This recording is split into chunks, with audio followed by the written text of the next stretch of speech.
Para sa lahat ng mga tahimik lang habang may digmaang pinagdaraanan. All they know is okay ka. Kasi masayahin ka. All they know is kaya mo pa. Kasi matapang ka. All they know is wala kang problema. Kaya nga hindi ka na nila kinukumusta. What they don't know is you've been trying your best to put yourself together because one more trigger, magbe-breakdown ka na. Your silent battles are real. The wounds in your heart and the burdens you carry are real.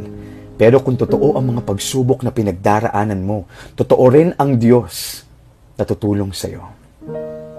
I know it's been tough because you've been fighting your battles all by yourself for a long time. But this time, hindi mo na kailangang lumabang mag-isa sapagkat sasamahan ka niya.